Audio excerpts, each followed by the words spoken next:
来了。Very nice of you.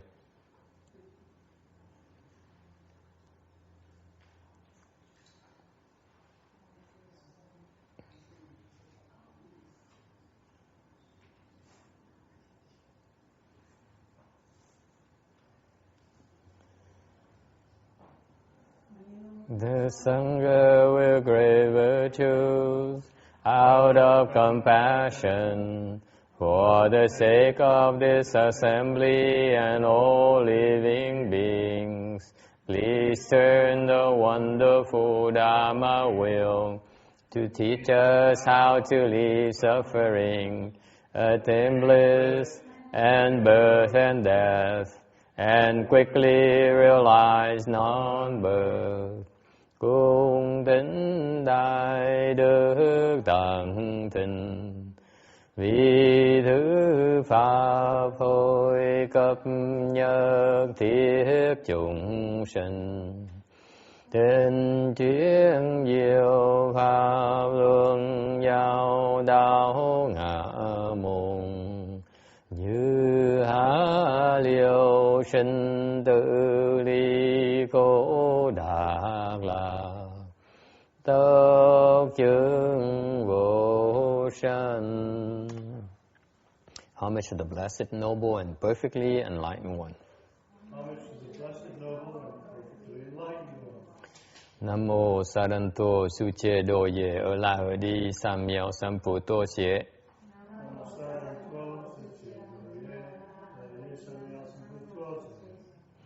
Nam mô Tát Đát Tha Tô Đà Đa Ya A La Ha Đề Tam Miệu Tam Bộ Đa Tọa.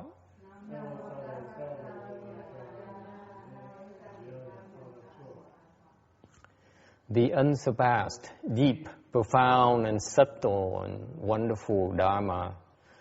100,000 million aeons is difficult to encounter.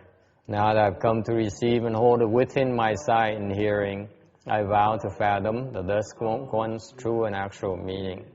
Wu shang sheng sheng wei miao fa, bai jie wan jie nan zao yu, wo jin jian wen de shou chi, yan jie ru lai zhen shi yi. O Buddhas and Bodhisattvas, Earth Store Bodhisattva, Venerable Shenhua, Venerable Bhikshunis, all good no advisors, Amito Phật. Chư Phật Bồ Tát, kính thưa Địa Tạng Bồ Tát, kính thưa Hòa Thượng Tiên Hóa, kính thưa quý sư cô và quý vị thiện tri thức A Di Đà Phật. Chư Phật Bồ Tát, Địa Tạng Bồ Tát, sư phụ sang人,各位比丘尼，各位善知识，阿弥陀佛。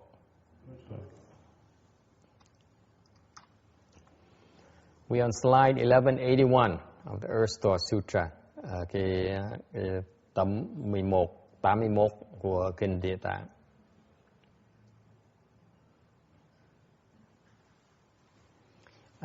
Do we have a Skype broadcast, Danny, or not? Not yet. So it's recording though, huh? Yeah. Okay. Tell the people, well, we have no way of telling people.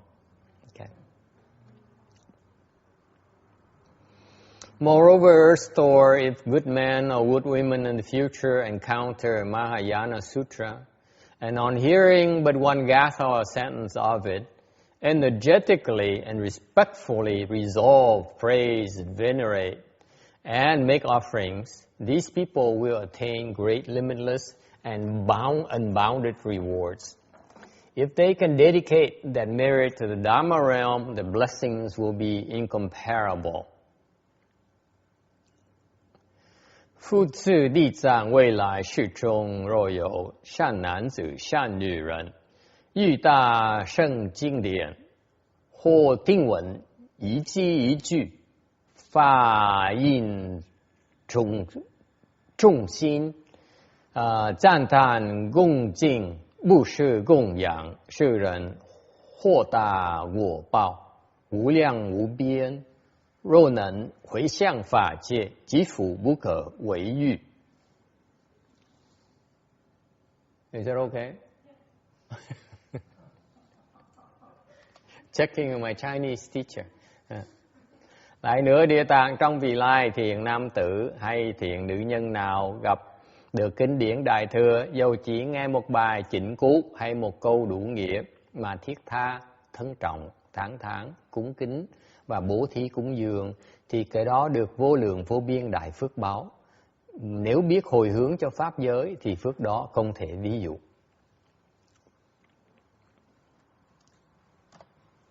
1185. Okay. Great vehicle, Đại Thừa. Why is it called great?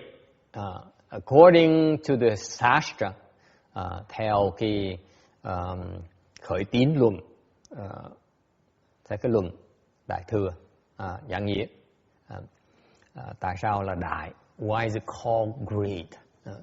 It's great. Great refers to great substance. Đại là nói về cái đại thể, meaning that refers to all dharmas, nói về hết tất cả những cái vạn vật trên trong cái vũ trụ này. Meaning that this dharma here refers to, is applicable to everything that you can think of in this universe.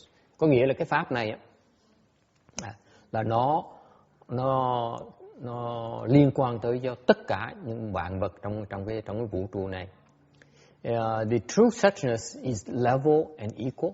Cái chân như nó đồng đều và không phân biệt, không tăng không giảm. Not increasing nor diminishing. Meaning that it's not bigger in the Buddhas and the enlightened sages, nor is it less in us confused people. Okay?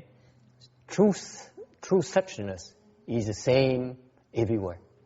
Cái chân như là nó hiện diện trong tất cả. Nó không phải là nó công bằng, nó đồng bằng. Nó không phải nó nhiều hơn ở trong Phật với là trong Bồ Tát, những kẻ thánh nhân, hoặc nó ít hơn trong những phàm phu như mình. Chân như nó đồng đều hết tất cả. Ở mọi tất cả mọi vạn vật đều có một đồng một thứ chân như. Okay. It's called great mark. Cái đại nó nói về cái tướng, xiang. Cái tướng, meaning that the Tathagata's treasury is replete with limitless nature, merit and virtues. Tức là Như Lai Tạng nó đầy đủ hết tất cả, vô tận cái tính công đức. Okay, there is nothing that the Tathagata store is not without. Tất cả cái gì mà Phật có là trong vũ trụ này Phật đều có hết. Great use, number 3, great use. Thứ ba là cái đại dụng. It can produce all the worldly and transcendental causes and fruition of goodness. Cái đài này nó có tạo hết tất cả những cái thế gian và xuất thế, nhân và quả của cái thiện. Okay? So in other words, nói cách khác. Okay, let's put it in plain terms that's applicable to us. Nói cách khác để mình thấy nó áp dụng vào chỗ mình. Thế nào? Great substance, đại thể. What does it mean? It means that this is a wonderful substance here. It's present in all of us. Cái thể có nghĩa là cái diệu thể này nó có đầy đủ trong mình. Meaning that all of us is endowed with the same substance. Nói cách khác là tất cả chúng mình đều có đầy đủ cùng một cái thể tính đó. Okay, we all are the same substance. Tất cả chúng mình là có đầy đủ cái thể tính của Như Lai này, hoàn toàn không thiếu tí nào hết. Okay, that's great news there, folks. Cái đó là cái đại tin. Không sao hết. Cái tin vui nó rất tốt. It tells you that we have We are all of the same substance. Chúng mình đều là giống nhau hết, không khác nhau gì hết. Okay? The body is different, but the substance is the same. Cái thân mình nó khác, nhưng cái thể mình nó giống nhau. Think about Roberta. You believe in God. God is different from you. Okay? That's the belief in the worldly religion. God is different from you. The Buddha is the same as you in Buddhism. So you don't need to believe anything outside of yourself. Isn't that wonderful? You see, the other religions, they say, you should believe in God, you believe in Vishnu, you should believe in the prophet. It's outside of you. In Buddhism, you believe in the Buddha is just you. The Buddha is you are one and the same. Think about it. So, why do you need to see? Why does the Buddha need to show you something to prove that he's real? He's in you already. He doesn't need to prove anything to you.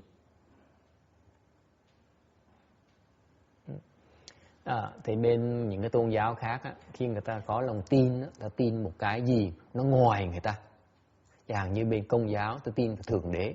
Thượng Đế là ở ngoài của người ta, là một ông tiên ở trên cõi tiên. Hoặc ta tin vào một cái người trời khác. Trong Ấn Độ giáo chẳng hạn, tôi tin vào Vishnu là một cái người tiên khác. Hoặc là những cái lòng tin đó là tin vào một cái gì nó ngoài ở mình. Còn bên Phật giáo mình á, mình tin cái gì mình tin vào Phật. Phật với mình là cùng một thể. Khi mình tin Phật thì mình tin vào mình, không khác gì. Phật với mình không khác gì hết. Thành ra bên cái Phật giáo mình á, những cái người mà người ta bên Phật giáo mình á, không chú trọng cái chuyện phải chứng minh cho quý vị tin. Không tin, nó không quan trọng đối với Phật giáo mình. Tại sao? Tại Phật với Bồ Tát là không khác gì mình hết. Có sẵn trong mình rồi. Okay? Yes. No, the gods are the same substance as us. Not the way they teach us. No, they're not. The chakra is not the same substance as us. They are of the same substance we are, but the way they believe is that God is separate from us. I understand what the belief is. Yes. I'm trying to find out what the reality is. The reality is God and us are just of the same substance. All living beings are of the same substance, same Buddha substance. We all endowed with the Buddha nature. We all have it. The substance is not referring to our physical bodies, it's referring to something. No, it is the substance. This is your essence, your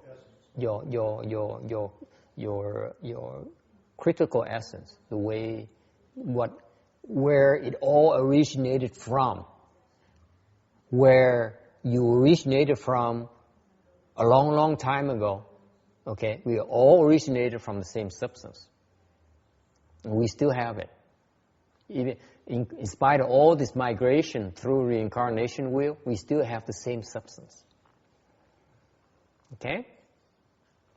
Any other questions? All right, so that's great. Great refers to substance. We are all of the same substance, meaning we are the same Buddha substance. Okay? You and me are the same, Roberta. We know not different at all. Okay? You see it different. Okay? The Buddhas don't see us different. We see all of us as the same. Because of that vision, Roberta, whatever you think of, the Buddha knows. It's because your discriminating mind, he says, I'm different from God, because I'm different from text, because I'm different from the Buddha and the Bodhisattvas. I'm certainly different from Master Yung Hua. Because of that, you cannot understand what I think. You cannot know what I think. Because it's a discriminating mind that puts a wall between you and me, you and the next living being. Buddhas don't think that way. That's why they're all one and the same to the Buddhas. Every single thought, you, Amy, Ru Ching, all of us, every single thought that arises in our mind, the Buddha knows. Because he has no discrimination whatsoever. We are constantly fighting discrimination. We're constantly fighting men versus women, dogs versus men, okay, rich versus poor, relative versus strangers, okay? That's our discriminating mind. The Buddha has no such problem. Is it clear? Because he sees us as of the same substance. That's why I'm here today, trying to remind you that we are all the same substance. Okay? You don't get it yet, but trust me, eventually you see it. All right. Number 2, great mark.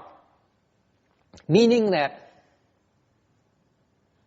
all the most wonderful, the most beautiful things in this universe, he has it.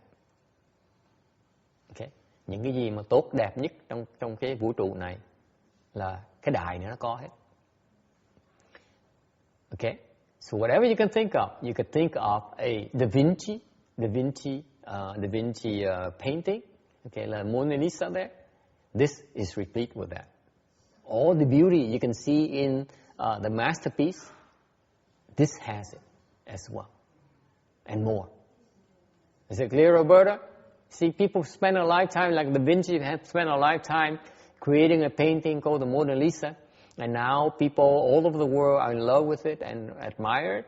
Or some other artists spend a lifetime composing a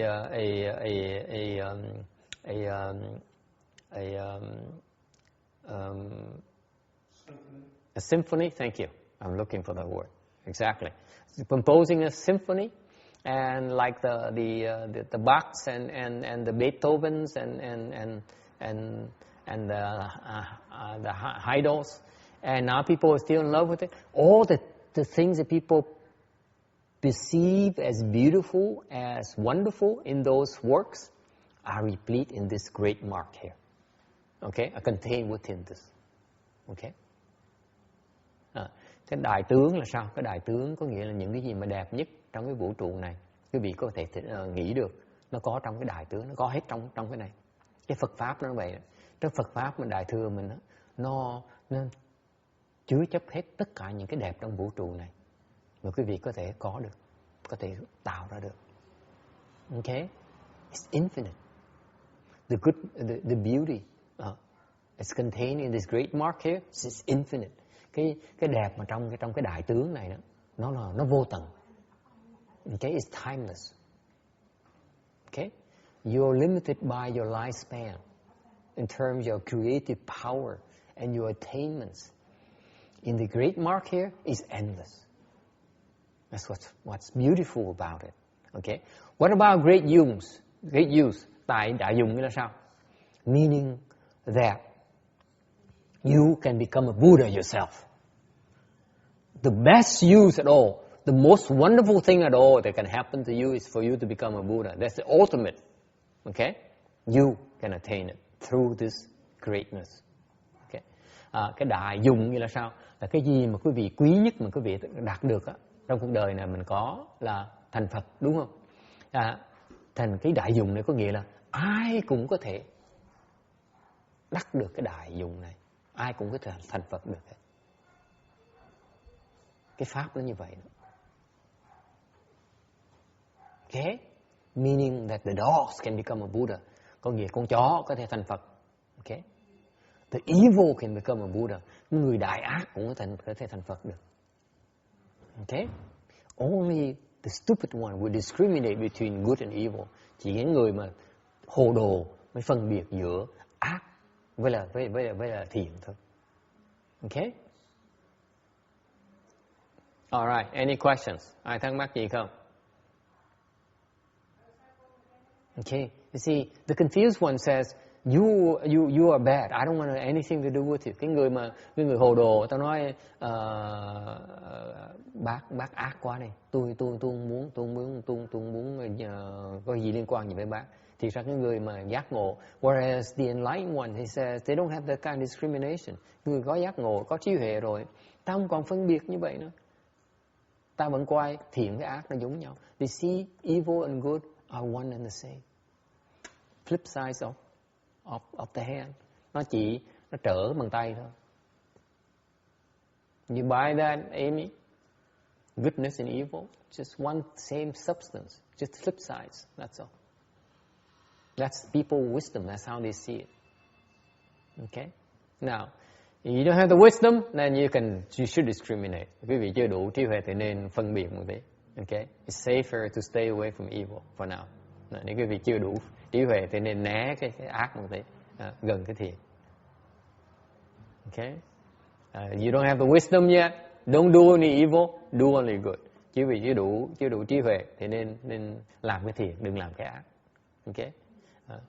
Only when you become a monk like myself, then it's okay to do evil. Lúc mà tôi như tôi làm như là thầy tu như tôi không quyền làm ác được. Yes.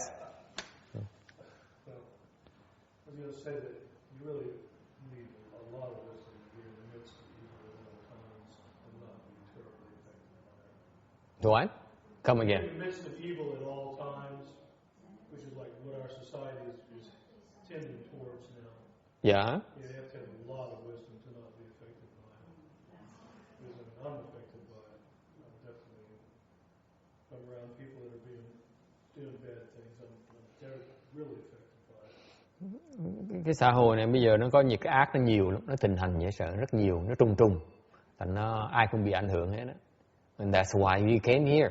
Vì vậy mình mới tới cái cõi này.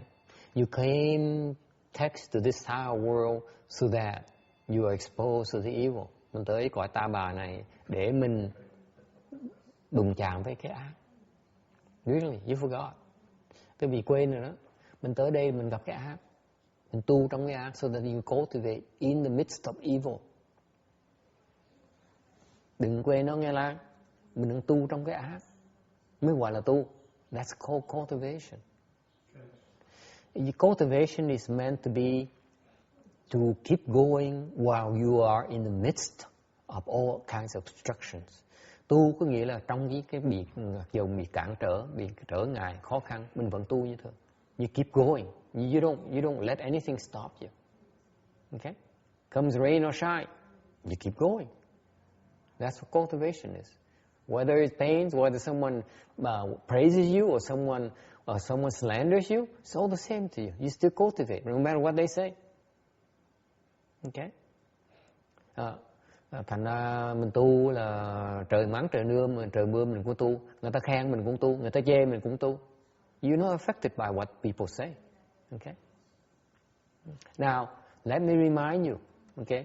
Except for Amy, who has come here to receive her blessings, she insists on enjoying her blessings.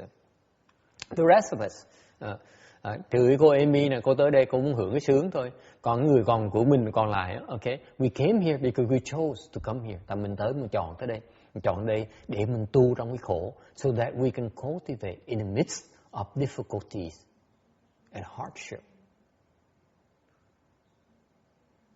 Okay? Cultivation is not always smooth. Tu hành nó không bao giờ nó êm xuôi hết. Không bao giờ bị cản trở. The more obstruction you have, the quicker you can progress. Okay? If you know how to deal with it. Nó càng cản trở nặng chừng nào, mình càng tiến bộ càng lẹ chừng này. Nếu mình biết cách đối phó với cái đó. Whereas for the rest of you who are not intent on cultivation, enjoy life. Ngược lại, cái gì mà không muốn thích tu hành, thoải mái mà vui chơi không sao hết. There's nothing wrong with that. Okay?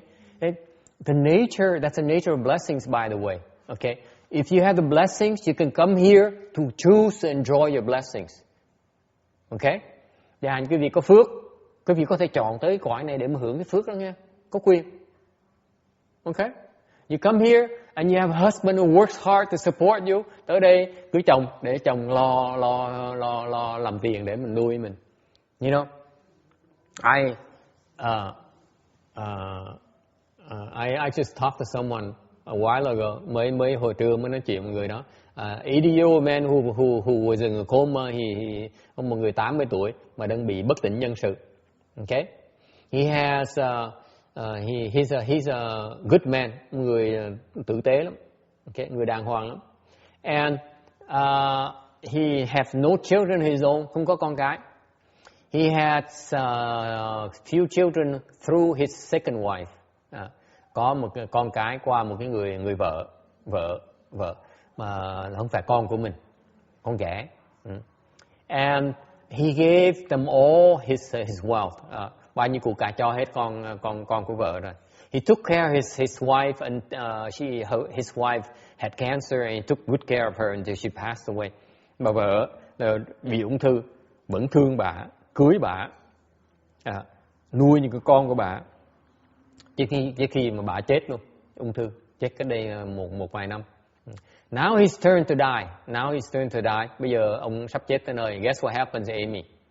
The children that live in San Diego come to see him once a year, to see him, visit him in his home, and stay in the hotel. Would not stay under the same roof. And so they have their own lives. This is the American way. This is the modern times where the children have their own lives, and the parents become a burden to the children. All the parents become a burden to the children. Okay?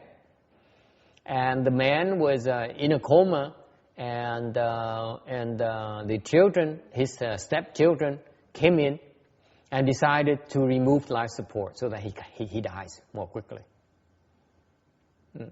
Cái người này 80 tuổi, người rất tốt, lo cho vợ bị ung thư, vẫn cưới bà, rồi xong rồi vợ, con riêng của bà nuôi cho con mấy người kia, ok, cho cái của cải.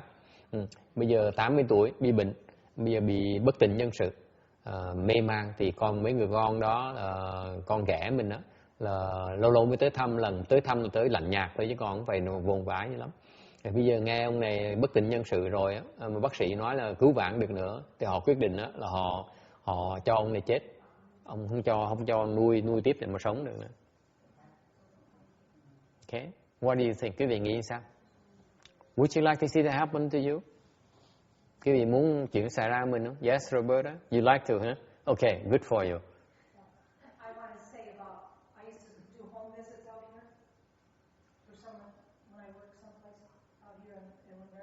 Yeah. And this one family had a family member that was older and had been unconscious for quite a long time. Yes. And they couldn't bring themselves to disconnect the IVs. Right. And I asked them if they wanted me to do it. And they said they wanted somebody to do it, but they couldn't do it. So I just turned them off. So you killed someone.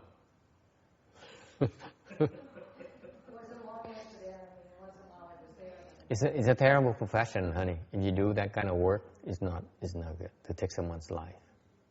Now you know. Now you took the 5 precepts. It's breaking the 5 precepts. You cannot do it. Like someone came to me and said, "Master, if you can prolong life, can you shorten their lives?" I said, "No, we can't do that. It's against our precepts. You can't." It is one of my convert guides. Yeah. So you do that, you cause a lot of problems for yourself. Yeah, it's just a terrible thing. It's not a good side of good aspect of your profession. We know. Once you're unconscious, you shouldn't hook them up with anything. Right. But still, the act of taking someone's life is a big no-no in Buddhism, regardless of the reasons. I'm sorry to rub it in, okay? Okay. Now you retired, you say, but before, it's not a good thing to do. Be careful about it. Yeah. Well, it's still murder. Regardless, it's still murder. You cannot take anyone's life, regardless. So this is a problem I have. Okay, the children they come in and say, my stepfather would not like to live like a vegetable like this. He would have chosen to do that himself. Okay, you know what? The old man actually, when he was still lucid, he said, "I want to live. I don't want to die yet." Okay. Cái ông này, người con ghẻ vào nói là cha tôi mà không chắc chắn là không cách nào muốn sống mà gắn vào cái máy để mà sống nhờ cái máy mà sống. Ngược lại cái người cha này lúc mà ông còn sáng suốt, ông nói là tôi muốn sống, tôi không muốn chết. Mà mấy người con vào cắt để cho ông này chết. So the children killed him. Yes. Now when my husband was much younger. Yes. Like in his 50s, and I was working medicine, and he said life is precious and by all means you should figure any way you can just keep living. That's right. But when he got to be what he was this last year, he didn't think that way Right. But Roberta, it's a personal choice. Okay, let that individual decide for him or herself. You cannot make the decision for someone else without asking for their opinion. You agree with that? I do. Cái sinh mạng người khác mình đừng có quyền lấy sinh mạng người khác, mình phải hỏi ý kiến người ta nhé, đâu có quyền tới nó là cha tôi không muốn sống là mà bức. So it's a terrible thing. And you know what? The worst part is that the deceased knows that his children killed him. Cái mà tai hại nhất, quý vị biết không? Là cái người mới chết đó biết bị con mình nó giết. Dễ sợ không? Now they have the assets, của cải nó lấy rồi.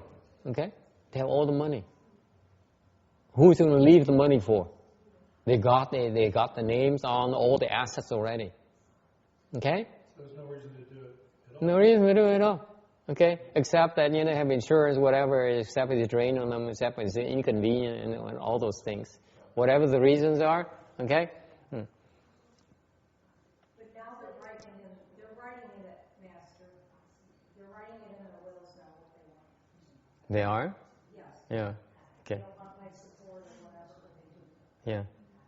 But anyway, so go figure. Explain to me why is that case? Okay, why is it someone who's been nice to the stepchildren, gave him the wealth, gave him the money, okay, and he's ignored in his old days, and then they pull the plug. Why is it possible? I mean, to a good man. Explain that to me.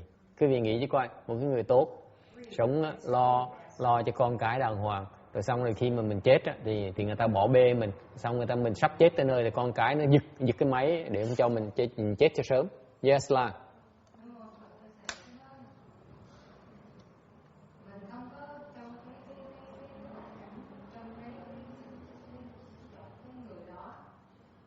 Chỉ nghe thầy nói với lại đoán thôi thì con chỉ có hai cái.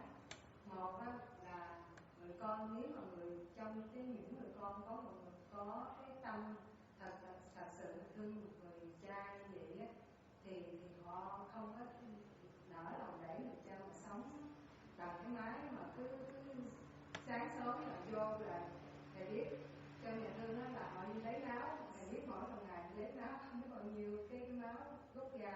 Mà sống trong nhà thương như vậy đó là cứ nằm mà không biết gì hết.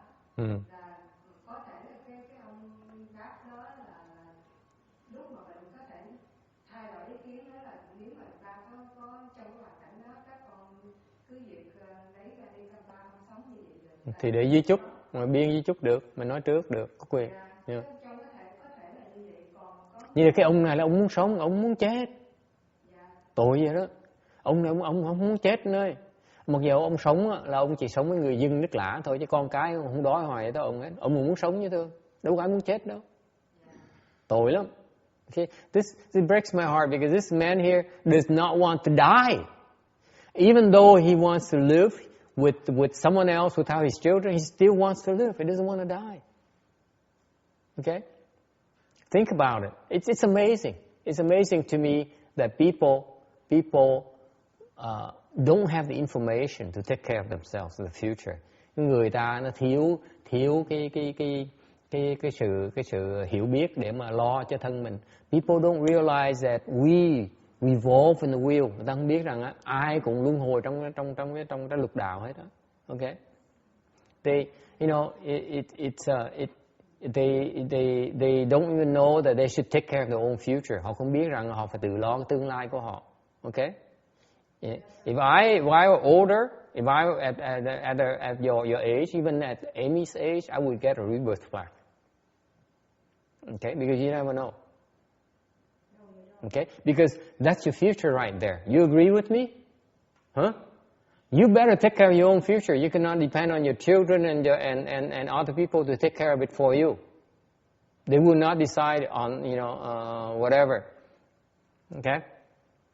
Thành đối biết quý vị sao, với đối với tôi á, tôi nếu mà tôi có mà cái còn cái cơ hội á, còn có sức á, tôi tự thỉnh cái bài vãng sanh cái đã, tại mình cái đó mình tự lo tương lai của mình. Vì đồng ý không? Chứ còn mình đợi nó con cái nó lo cho mình chừng nào mình biết nó lo, đứa nào nó lo chừng nào nó lo, mình sao mình biết được. Okay? So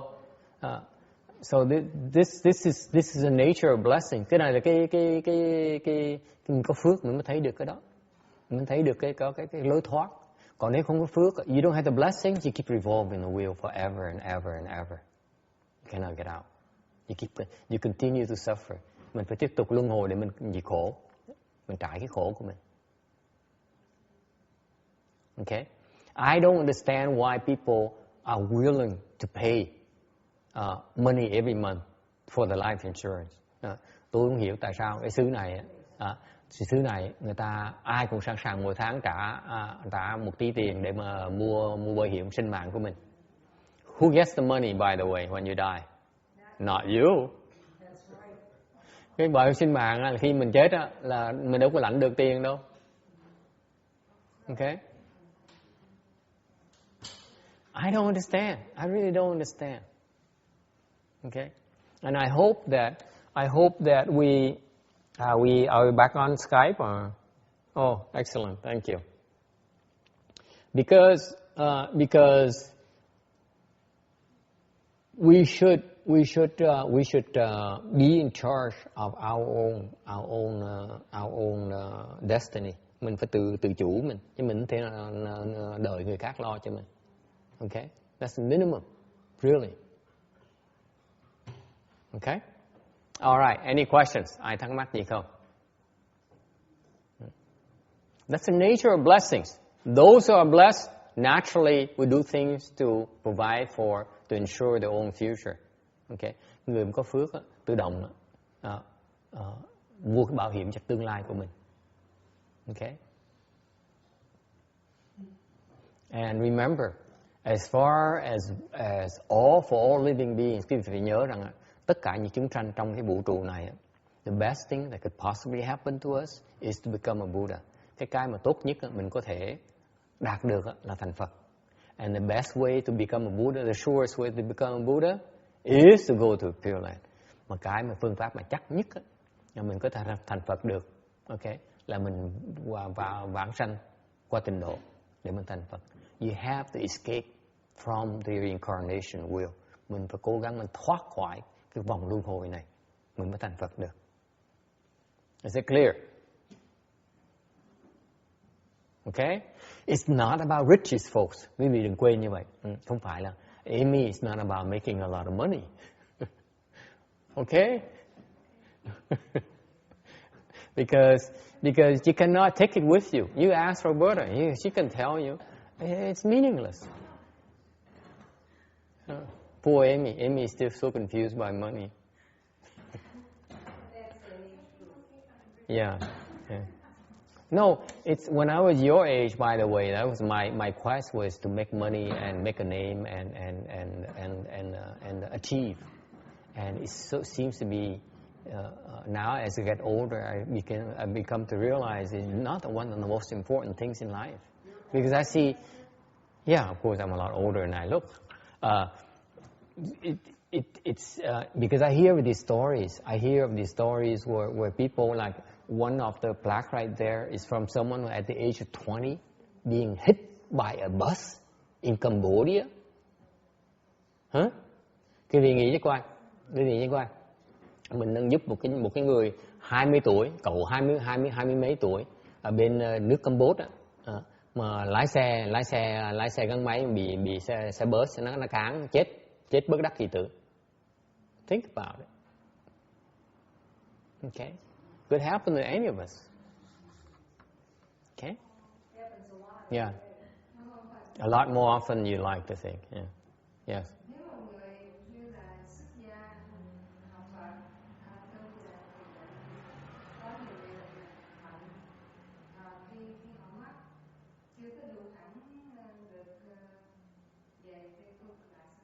Không đủ.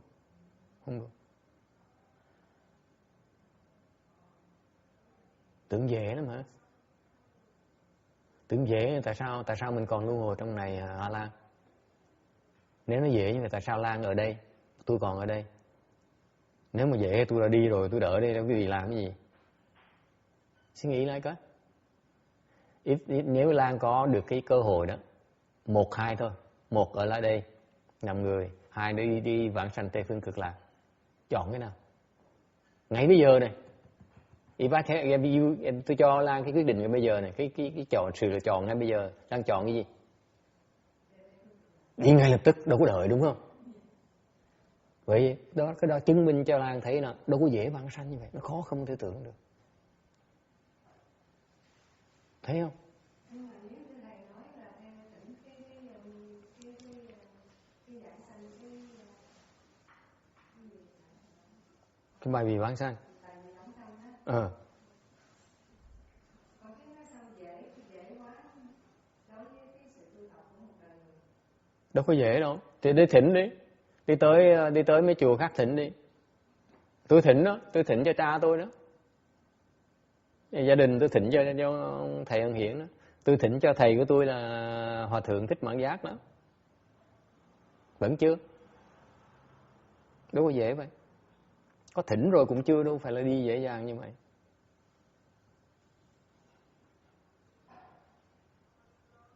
Đại phước mới đi được, chứ đâu phải tưởng dễ như Lan.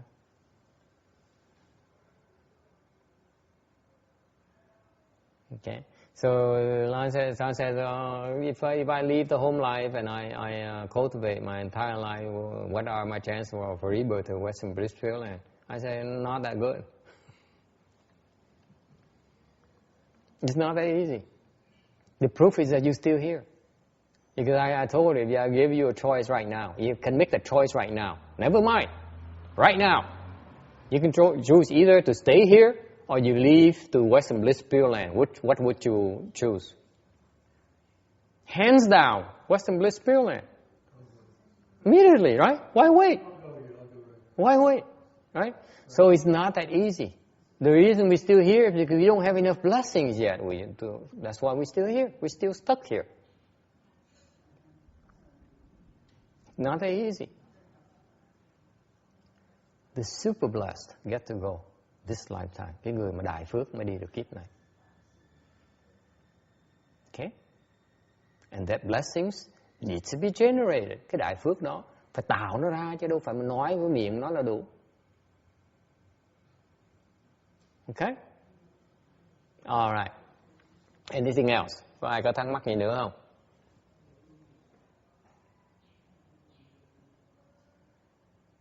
All right. Next. 1187.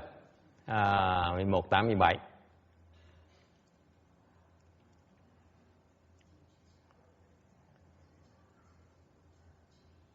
When we cultivate all the goodness we do are seeds that are planted in our eighth consciousness. Khi mình tu, những cái việc mình tốt mình làm đó, nó là những cái chủng tử, nó được chứa đựng trong cái a la giải thức của mình, cái thức thứ 8 của mình. And they are the seeds that help us accomplish the way when the conditions ripen. Nhờ những cái chủng tử đó, khi mà nhân duyên nó đủ đầy đủ thì nó sẽ thành thục, nó giúp mình đắc đạo. Okay. The wealth is limited, the dharma is not. Cái tài sản thì nó có giới hạn, còn cái pháp nó vô hạn. Okay. So the Buddha told Ananda, bây giờ Phật mới nói với ngài Ananda. He says, if you follow and listen to one gatha or sentence, then for 1,000 kalpas, even if you carry the teacher on the shoulder or back, vows to make offerings of all sorts of musical instruments and music, you still cannot repay your teacher's kindness. Phật mới nói ngài Đăng Đà, ngài nói rằng nếu được thầy giảng cho một cái câu và một câu chỉnh cú, giảng một tí thôi. Okay. Follow and listen to one gatha sentence, meaning if the teacher explained you one sentence, that's all it takes. He says, okay, let me tell you about suffering. Chẳng hạn như người thầy nói, để tôi nói cho quý vị nghe về cái khổ. That's one sentence, right? If you hear that alone, chỉ nghe một cái câu đó thôi đó. Okay? Then, for 1,000 kalpas, với 1.000 kiếp. Even if you carry your teacher on your shoulders, mình có đeo ông thầy, mình đội ông thầy lên vai mình mà cõng đi. Hoặc là mình lạy 1.000 kiếp. Or you bow to our teacher for 1,000 kalpas. And you make offerings of music and musical instruments. Hoặc là ca hát, xướng nhạc để mà cúng dường cho thầy mình. Okay. Cũng chưa đủ để mà trả cái ơn đó. Để giảng một câu thôi. It's still not enough to repay the kindness of your teachers explaining one sentence to you. Any questions? Ai thắc mắc gì không? You buy that? Quý vị có tin như vậy không?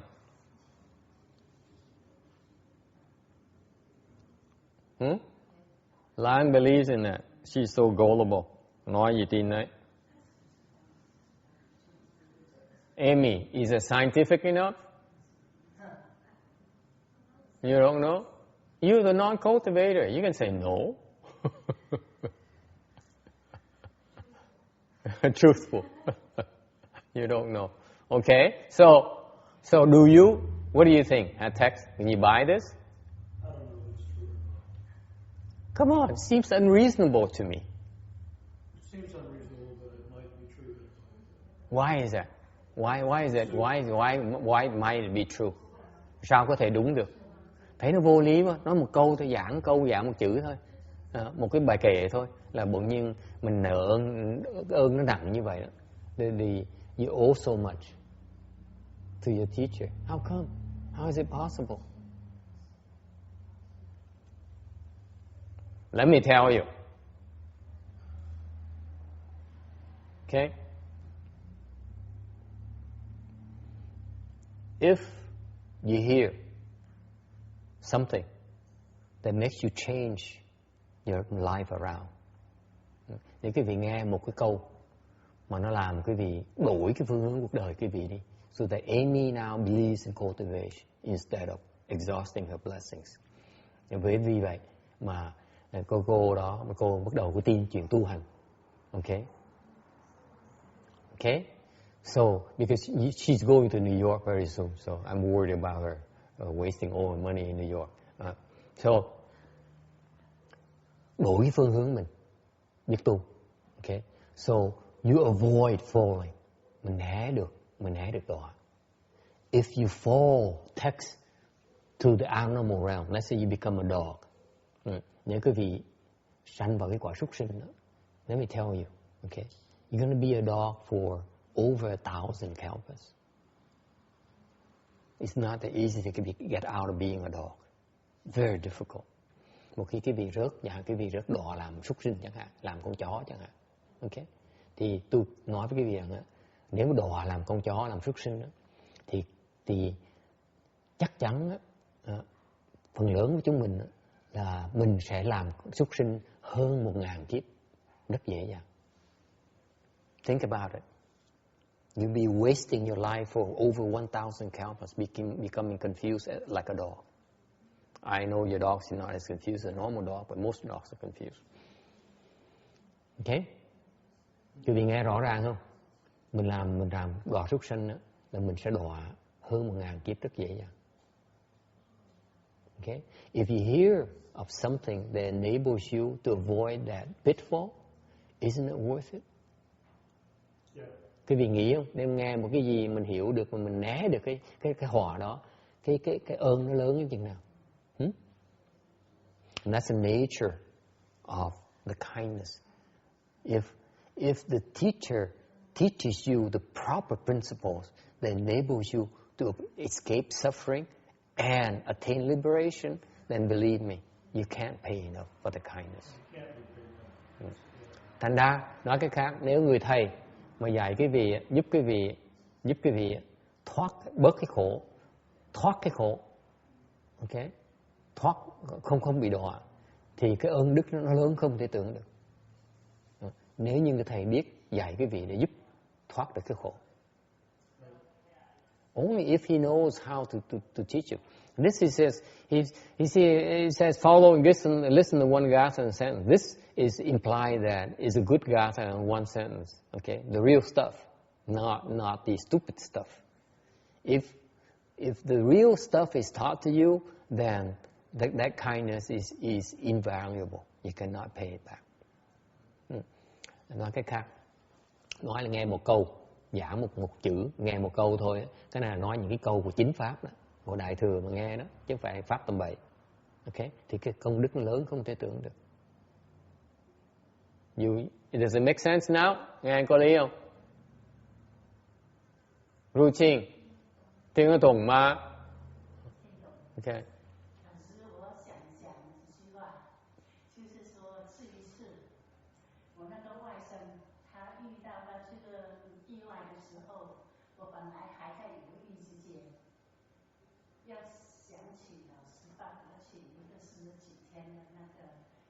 对。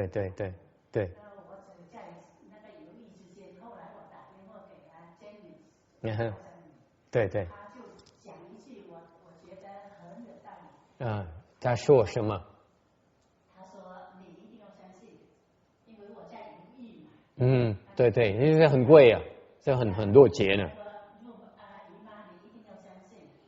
那还要呢，就重要的一点呢，还要跟着老师每个星期都要去，不然呢，你老师的恩情呢，你怎么样都还不了。讲这句话。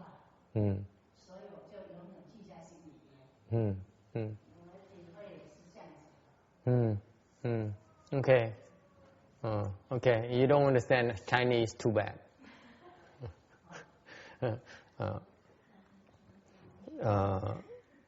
Không hiểu tiếng Tàu ráng chịu. So you all have to come and learn Chinese from her. Yeah. 他们应该向你学中文啊，不必让我翻译给他们听，不公平。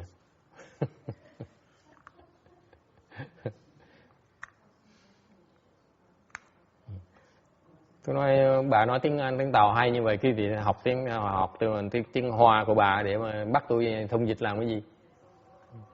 What she's saying is that actually when her grandson passed away, okay, she hesitated. She said that she hesitated because she said she was considering requesting a few months black for her grandson, and then Janice talked to her, and she says, don't hesitate. You should do it, because and not only should you request a 49 day, but you should also come every single week, because otherwise you cannot possibly repay the kindness from the help from the 49 day Dharma. Okay, so that's why she's here every single weekend. She normally comes on Sundays only. You know that. Like Roberta, once a weekend is enough. You know, it's too much. Now she comes on Saturday and Sundays to help the grandson out. Và mà nói khi mà cháu bà qua đời đó, thì bà do dự, bà không biết là nên thỉnh cái 49 ngày hay không. Bà nói chuyện với cháu ngoại bà, rồi bà nói chuyện với cháu bà, thì cháu bà học trò tôi, bà nói khuyên, nói là phải nên tới đây thỉnh 49 ngày, tới đây cuối tuần tới đó, mà tham dự vào cái pháp 49 ngày để giúp họ vãng sanh. Tại nếu không thì không trả nổi cái ơn đức của cái ông thầy đâu. Bởi bà này bà tội lắm. Thứ bảy bà tới, chủ nhật bà tới, thường chủ nhật bà mới tới thôi. Okay.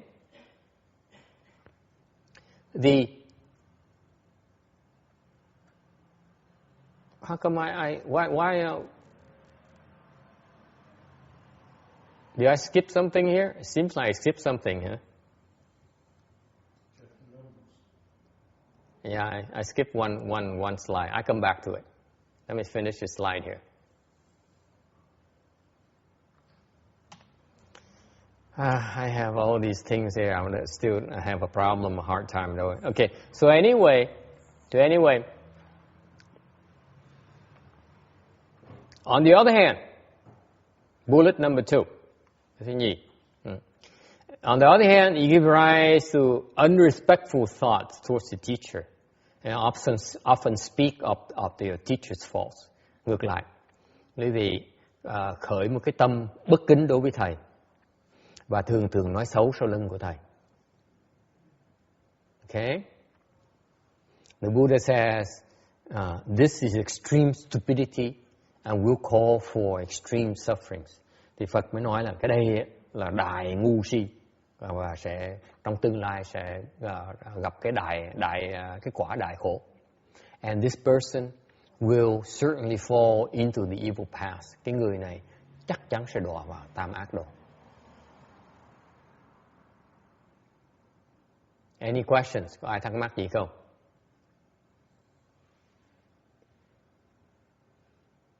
It's just the flip side of it. If you're not grateful and yet you unrespectful and then you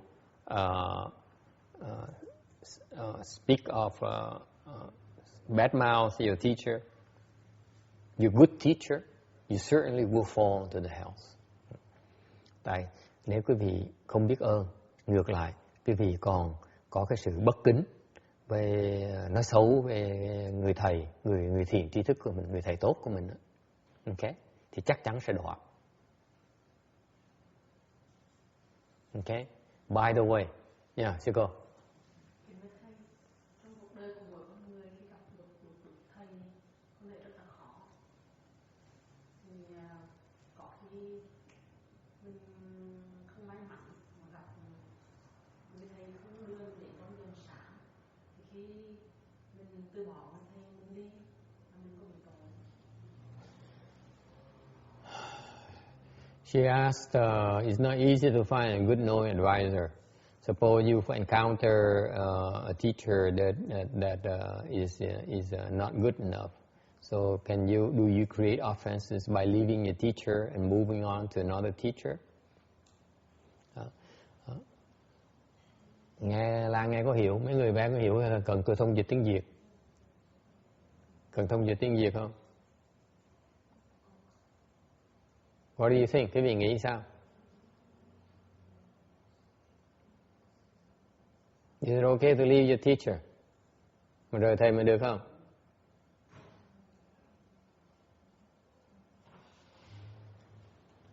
Absolutely, yes.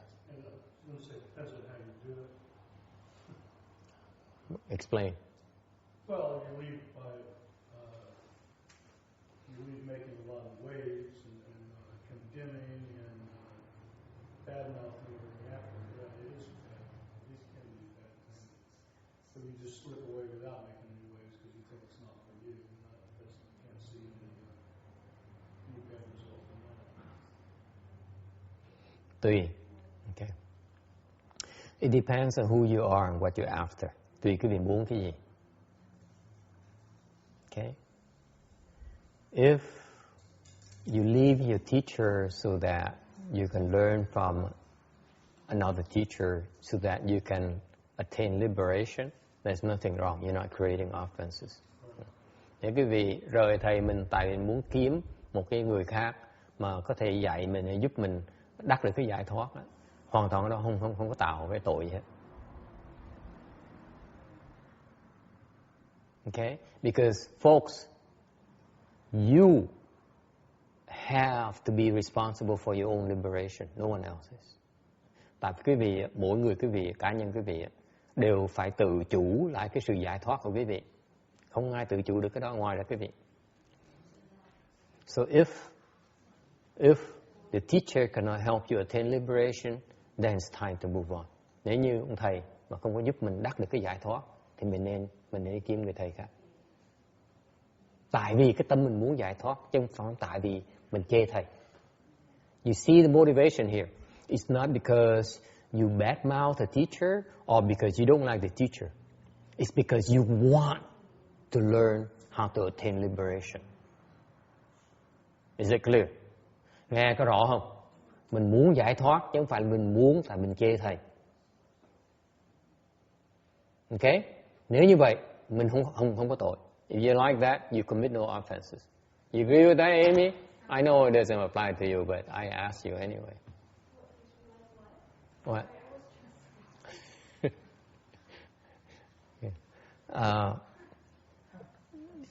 If your mindset is on looking for liberation, to end suffering, attain liberation, not because you belittle, you have no respect for the teacher. It's not for that reason. It's for your own self liberation.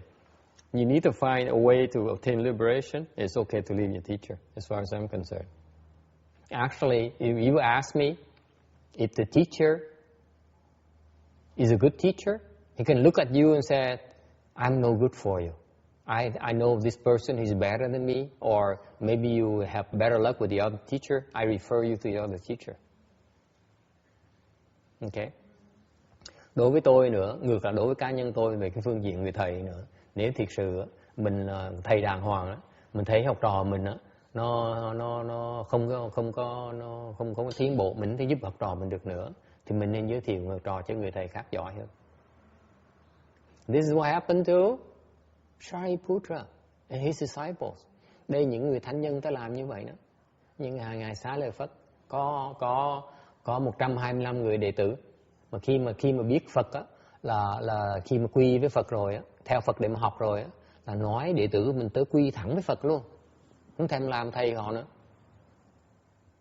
Bởi vì ngài Xá Lợi Phất là người có trí huệ. Remember Shariputra, he has of his own 125 disciples. When he took refuge with the Buddha, he told his disciples, go and take refuge with the Buddha. Learn from the Buddha, don't learn from me. Okay? That's what good teachers, wise teachers do. They want the best for the disciples, not the best for them. Cái người thầy tốt là muốn cái chuyện tốt nó xảy ra cho đệ tử mình, chứ không phải muốn lợi cho mình, làm lợi cho đệ tử, chứ không phải làm lợi cho mình. Trả lời được không con? Okay?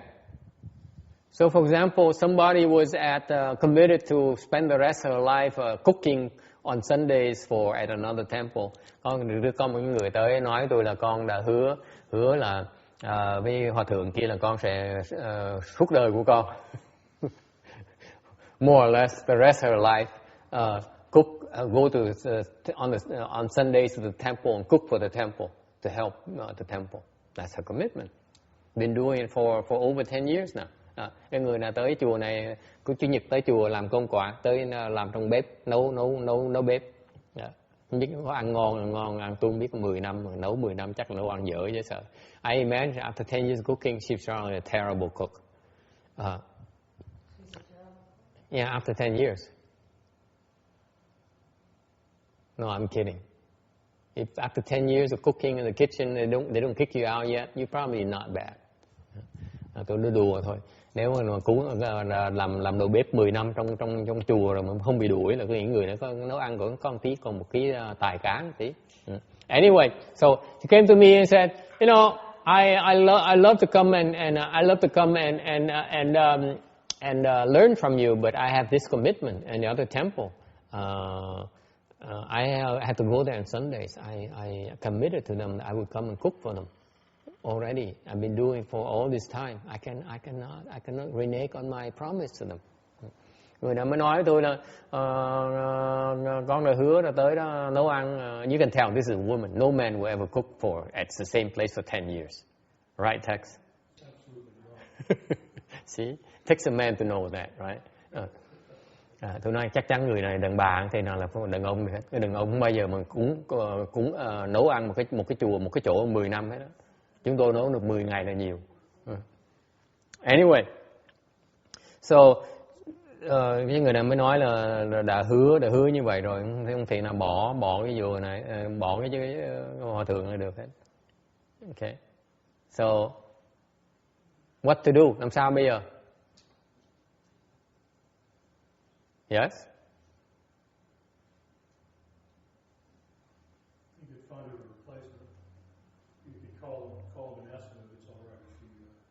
It's the same spirit I just explained. I gave the answer here.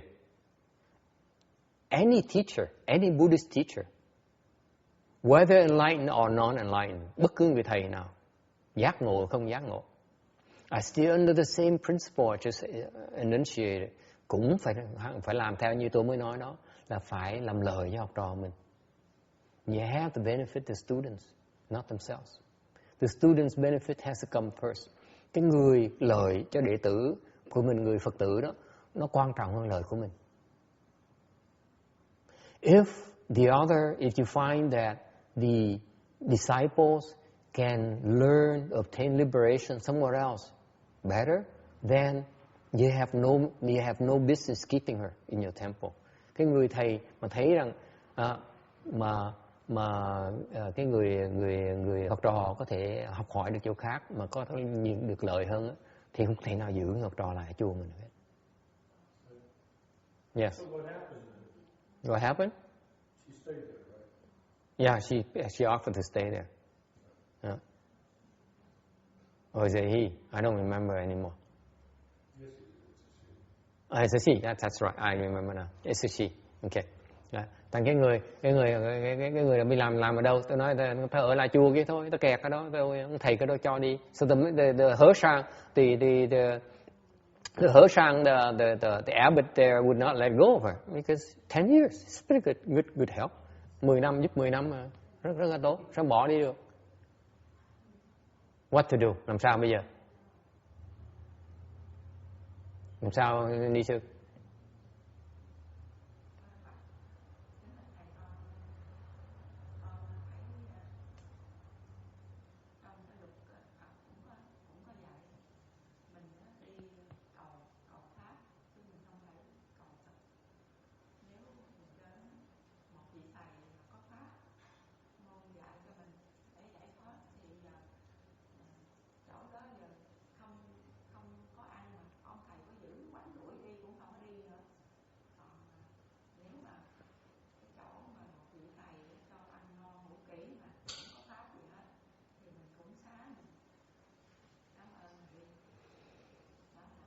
See, if I were asked for my opinion on this matter, chẳng hạn những hợp như vậy mà người hỏi tôi ý kiến tôi, okay, I would have said it's okay to leave. Tôi nói có quyền đi được. Tại vì cái người because even if the monk, okay, is unenlightened and is unhappy about, mặc dù hòa thượng có thể chưa được giác ngộ, có thể là bất mãn với cái chuyện này. Okay? It's still okay to leave. Why? Tại sao như vậy?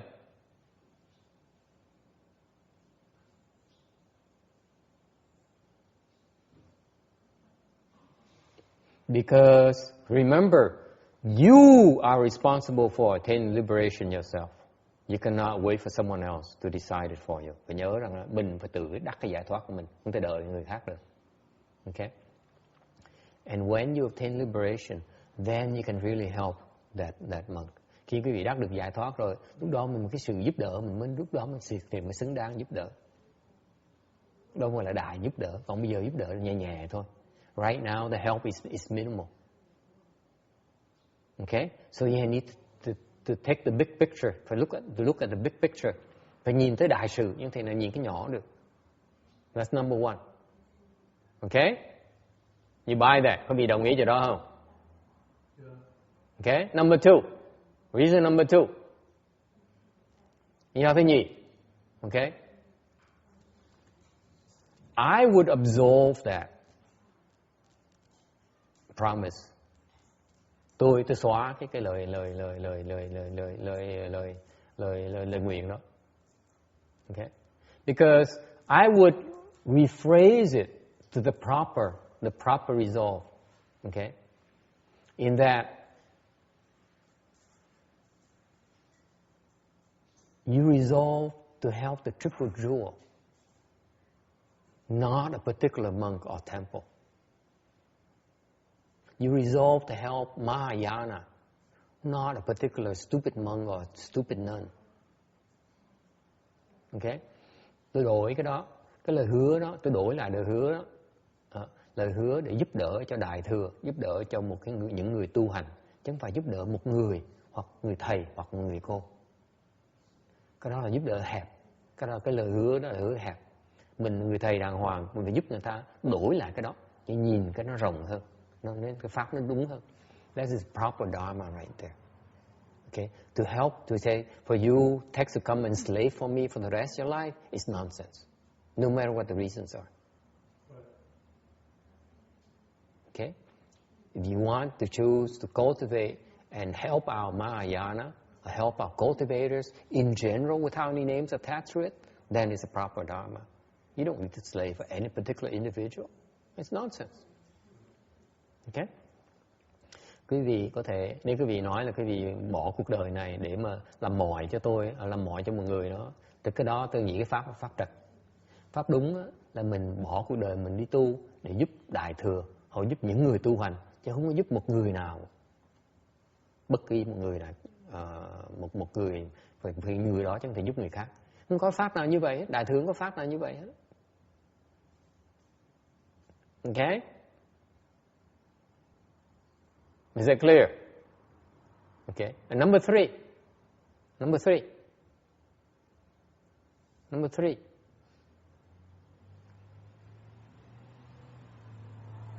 As a teacher, cái phần thứ ba, với phương diện người thầy, okay? Phương diện người thầy, okay?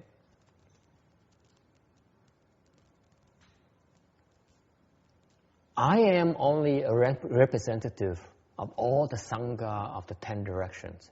Chúng tôi chỉ là một đại diện cho tất cả những tăng đoàn của 10 phương thôi. Okay? We are simply their representative. Okay? A poor representative at that.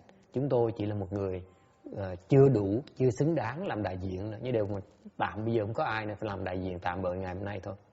Okay? And therefore, anything that's made to me personally actually does not exist. It's actually made to the Sangha of the 10 directions. Cái gì mà quý vị cúng cho tôi, một cá nhân tôi, thiệt ra không có tới tôi đâu. Phải cúng thiệt ra qua tôi để tới cúng cho tất cả tăng đoàn của 10 phương, của thập phương. Okay? Cái đó là cái pháp. Okay? So, as a teacher, I cannot not possibly accept any offering to me as a personal offering. That doesn't exist. Đối với phương diện người thầy, nếu quý vị cúng cho tôi, nói cúng với thầy Vĩnh Hóa không, đối với tôi nó không có ý nghĩa gì hết. Thầy Vĩnh Hóa không có. Vĩnh Hóa chỉ là một cái cửa để quý vị xuyên qua để gặp cái mà thập phương tăng đoàn thôi. And therefore, if you choose to make an offering to Dụng Hóa, actually you're making an offering to the Sangha of the 10 directions. Just because I don't understand it, okay, does not mean you have to be stuck. Is it clear? Nghe có rõ không? Là khi quý vị cúng cho thầy Vĩnh Hóa, nói là con tới con cúng cho thầy Vĩnh Hóa, làm mọi cho thầy Vĩnh Hóa một đời của con. Okay? Thiệt ra đối với thầy Vĩnh Hóa chỉ là cái cửa để quý vị cúng, để mà xuyên qua người Vĩnh Hóa, cái cá nhân này, nhỏ hẹp hòi này, okay, ngu si này, để quý vị cúng cho thập phương tam thế chư tăng. Okay? Chứ còn nếu cúng Vĩnh Hóa hoàn toàn không có ý nghĩa gì hết. Thành khi mà nói mà cúng cho tôi, thì ra quý vị đang cúng cho thập phương thập phương của tăng đoàn. Thành ra cái đó, thành cái đó là nó không có cái sự nô lệ như vậy ở trong, nó hoàn toàn không có ý nghĩa. Does it make sense to you or not? Quý vị nghe nó có lý là không? Okay? So, mặc dầu thầy Vĩnh Hóa là còn ngu si, vẫn nghĩ là người ta phải nợ thầy, phải làm mọi cho thầy. Nhưng đều, tại vì thầy ngu si đâu có nghĩa là quý vị phải kẹt với thầy đâu. Just because I'm stuck, just because I'm stupid, I think that I own you, doesn't mean you have to be stuck with me. Because the Dharma I represent does not allow me to make that claim. Tại vì cái pháp mà chúng tôi đang đại diện đấy không cho phép chúng tôi làm cái chuyện đó được. Quý vị nghe rõ không? Tôi không có quyền bắt chẹt quý vị được. Tại tôi lỡ mang cái lon này rồi, không có quyền bắt chẹt. Because as soon as I take on these wings or these frog, I cannot take advantage of it and abuse it. Okay? Just in case if that person whoever come and ask me for my opinion, that's what I explain to her. Nếu có ai hỏi tôi ý kiến, tại chưa ai hỏi cái đó hết, thành tôi sẽ trả lời người ta như vậy. Không có lo kẻ.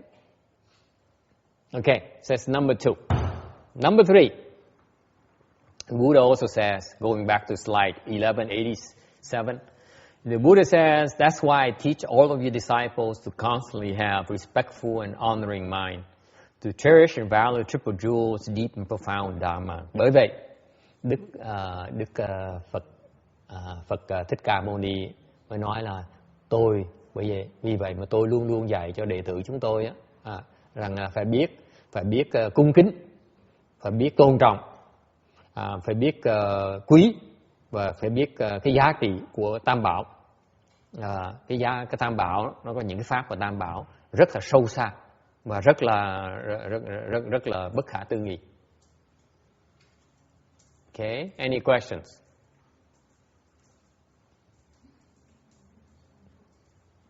And if you do so, then you will surely result in limitless great fruitions. Nếu quý vị có cái tâm như vậy, thì tôi cam đoan quý vị sẽ đắc được vô tận bất khả tư nghị quả báo.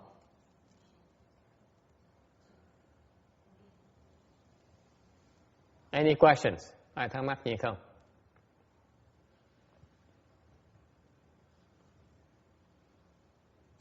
Okay, I'm backtracking to 1186 because I skipped that. Trở lại cái tấm 1186 tại tôi nhảy bưng mà không để ý.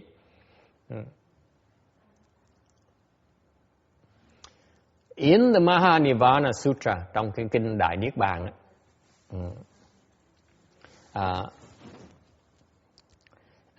speaking of the Dharma eyes, you open your Dharma eyes, there are 3 kinds of people. Nếu quý vị mở được cái pháp nhãn, okay, pháp nhãn, Dharma eyes is one of the 5 eyes that you can open.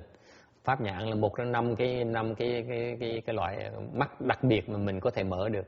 We all endow that, by the way. Người nào cũng có 5 pháp nhãn. Yeah, Amy, you too. Even though you don't cultivate, you still have those 5 eyes as well. Okay. Ngay những người mà không tu hành nữa cũng có được 5 cái nhãn này.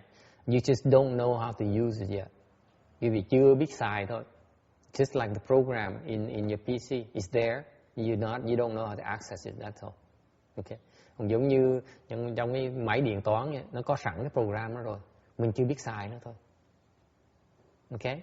Có sẵn hết. We all endowed with these 5 eyes. So particularly there is something called the Dharma eye. Nhất là có cái pháp gọi là pháp nhãn, mắt nhìn của pháp. If you use these Dharma eyes and look at the world, you see 3 kinds of people. Có 3 loại người. Okay? Is it simple enough for you, Roberta? Only 3 kinds of people. Okay? Number 1, blind people. Mù. Okay? Like referring to people like Amy who do not hear of the Dharma. Hẳn như người thường, người ta không nghe được pháp. Okay? Gọi là người mù. Yes. Why are they called blind? Tại sao gọi là mù? They have no sense of direction. Không biết hướng, mới gọi là mù. Right? You're blind, you cannot see where you're going. Không thấy đường, sao mà biết hướng mình đi được? That's why it's called blind. Maybe not physically, but blind because they have no sense of direction. Chứ chắc là cần phải mắt mù mới gọi là mắt mù nha. Nếu mình mắt mở sáng ra, mình không biết đường đi, mình vẫn gọi là mù như thường. Is that clear? If you still have eyes, your eyes are still working, and yet you have no sense of direction where you're going, you still consider it blind. Roberta, you buy that? Yes. Okay, very good. Or you are a cyclops, hoặc quý vị một mắt thôi. Okay. Meaning that refers to the 2 vehicles. Đây là cái loại thanh văn. Meaning that you can hear of the Dharma for a little bit, but then the mind wanders. It cannot stay on the Dharma.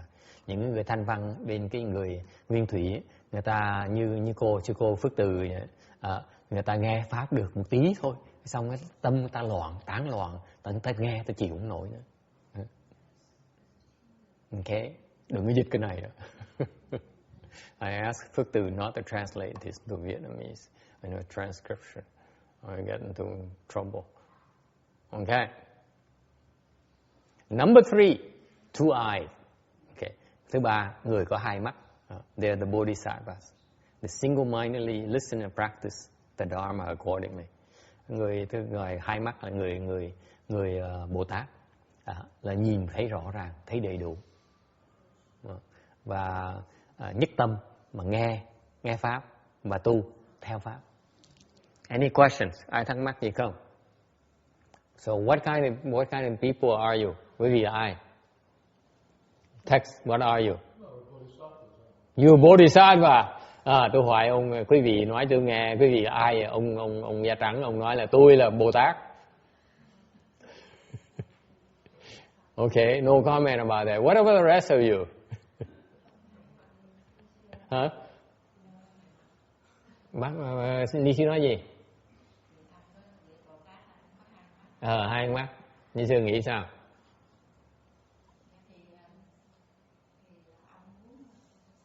Không, Ni sư sao? Kệ ông muốn gì kệ ông, mình làm lơ. Ni sư nghĩ Ni sư là sao? She agrees with you. She's just like you. She's two-eyed. Okay.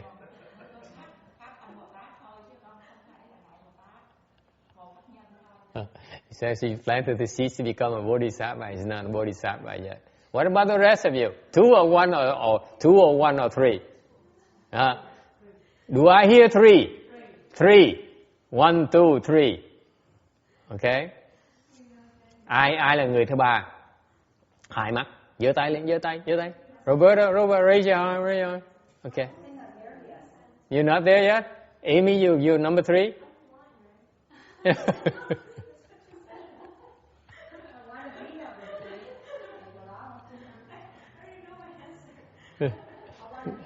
What about the Cyclops? Anyone who believe you're Cyclops? Ai nghĩ mình một mắt? No one? They're ugly. They look weird. You don't want to be Cyclops. Okay? What about blind people? Những người mù sao? Okay? You need a dog. Người mù mình cần con chó. It's cumbersome. Okay. Never mind. You have to decide for yourself. I can't decide for you. It's not up to me to decide. You decide for yourself. Hỏi chơi, quý vị tự quyết định đấy. Tôi đâu quyết định được chứ quý vị. Okay? All right. 1188. 1188. Moreover, Earth Store, if in the future a good man or woman encounter new Buddha stupas, temples or sutras of the great vehicle, and make offerings to them, gaze at them in worship, and respectfully make praises with joined palms. Or if they encounter old temples, stupas, and sutras, they are in ruins and either repair them themselves or encourage others to aid them. Such people will be the kings of small countries throughout 30 continuous lives. The Dhanapati will always be wheel-turning kings who, moreover, will use the good Dharma to teach and transform those minor kings.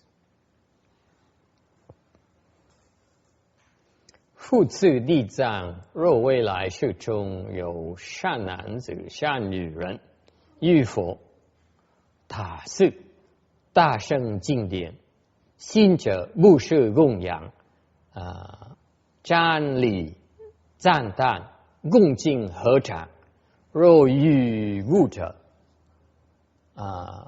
后悔坏者，修补营礼，或读发心，或劝多人同共发心，如是等辈，30生中常为诸小我王，谈悦之人，常为轮王，还以善法教化诸小我王。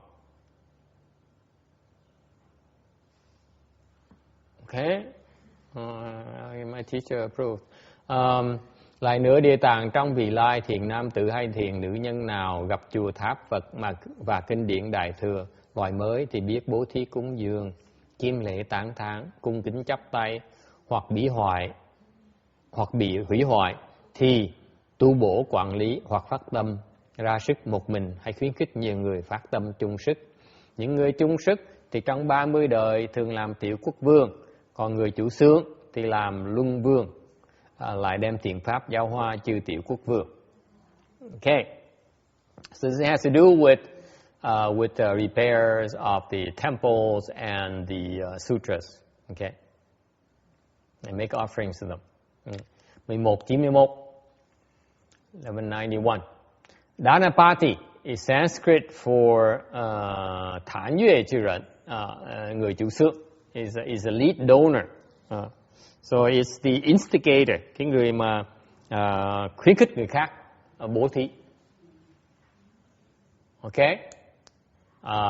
So if you encourage others to practice giving, then you are the Dhanapati. Là cái người mà mình giúp khuyến khích người khác bố thí, thì người đó thành là chủ xướng. Okay? So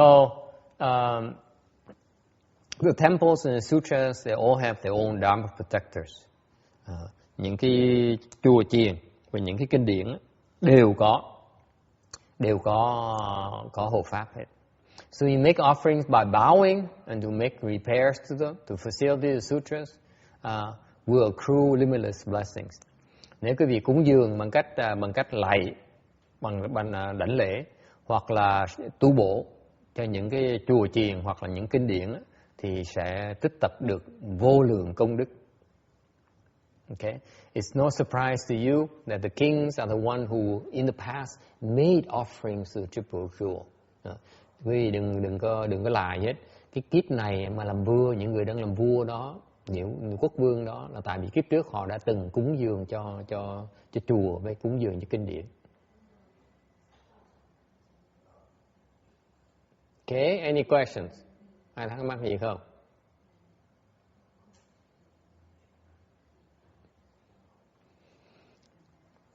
So if you make offerings, you encourage others to make offerings, you become a wheel turning king. Nếu giúp đỡ, khuyến khích người khác cúng dường, tu bổ chùa với kinh điển, thì mình là sau này sẽ làm là chuyển luân vương. In the Agama store, trong cái kinh A Hàm kể câu chuyện này, there's a story. Agama is Erhan. You know that, Amy? Agama is Erhan. Erhan Zhang.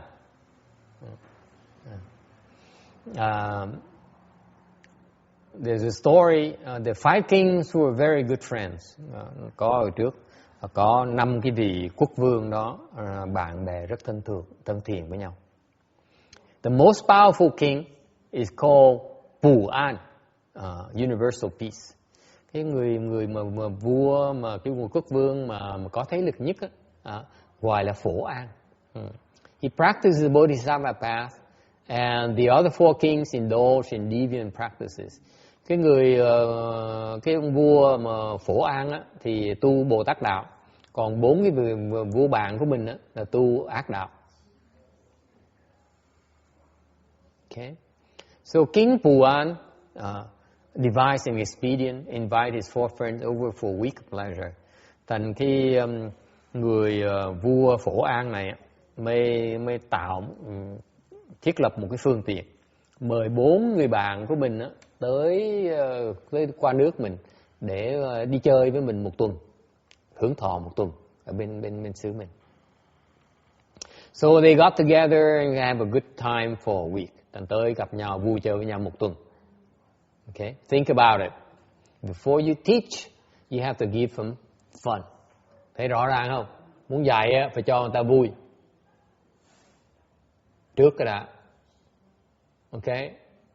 So that's why in the future we have our own carousel and Six Flags over Rosemead here locally, so that you guys can come and have fun first, and then we speak Dharma for you. Trong tương lai khi mà mình mình mà có phương tiện hơn, mình sẽ có những cái đồ vui chơi để mà Phật tử tới đây vui chơi cái đã, xong mình mới giảng pháp cho họ sau. Okay. Shouldn't that be the case? Quý vị có đồng ý như vậy không? What is it referring to, folks? Đang nói về cái chuyện gì? People who are still very attached to pleasure. You have to give them pleasure first. Cái này không phải chuyện tôi hơi hợt nữa chứ. Quý vị phải biết, muốn giáo hóa người ta phải biết nhìn. Có những cái hạng người ta rất chấp trước vào cái khoái lạc người ta. Muốn dạy người ta phải cho người ta khoái lạc mới dạy được. Nếu mình cho người ta khoái lạc, mình khỏi mất công dạy. You cannot give them pleasure, you cannot teach them. Thành ra những cái người tới chùa mình rất đặc biệt. This is why the people who come out temple are very special individuals. We don't have any pleasure to give you. Chúng tôi không có gì vui vẻ cho quý vị hết. Tới toàn bị mắng không. You come here, you only get insulted.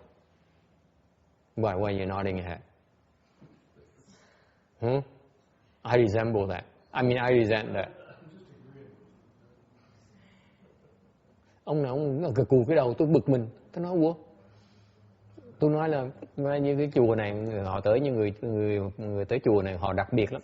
Tại chùa này không có gì cái vui vẻ mà cho họ đó. Tới đây toàn bị mắng không à. All of them. All of you come to the temple, you get insulted. Ai tới đây bị mắng hết đó. Okay. Trước sau sẽ bị mắng. Sooner or later you get scolded. No two ways about it. No fun here. If you start cultivating, you know what I mean. Bắt đầu tu sẽ biết.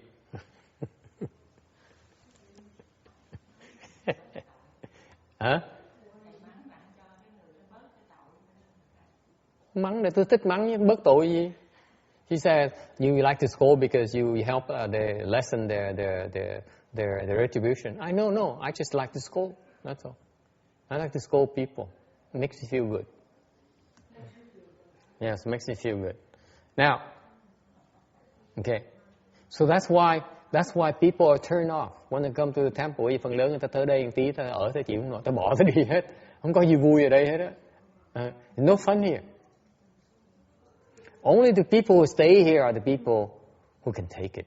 Cái người mà ở lại đây là mấy người mà phước đức nó cao. Okay, okay.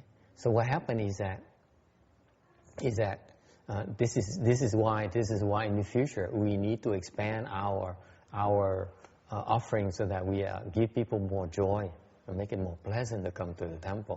Bởi trong tương lai mình phải tử tế hơn một tí để khuyến khích Phật tử tới chỗ nơi vui và chỗ khổ đâu. I'm trying to point out to you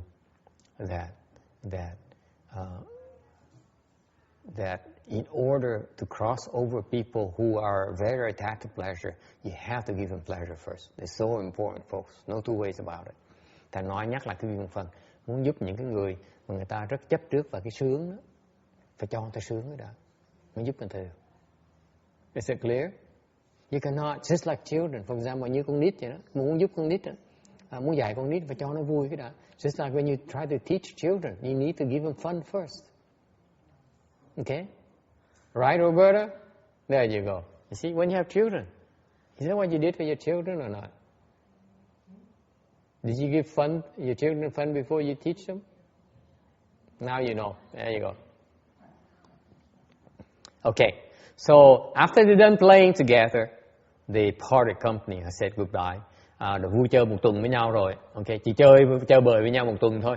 Okay. Vui chơi với nhau một tuần thôi. Xong rồi họ vui chơi hơn một tuần rồi họ mới bắt đầu từ giã chia tay nhau. And before leaving, they asked each other what their wishes.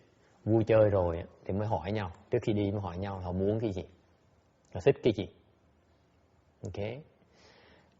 One king wished for the moon, forests, and trees so luxuriant that he can travel and enjoy the scenery. Một người vua, tiểu vua của quốc vương mới nói muốn được có trăng, được có rừng, được có cây, nó rất là sum xe, rất là đẹp để mà có thể đi mà hưởng thụ những cái phong cảnh đẹp như vậy.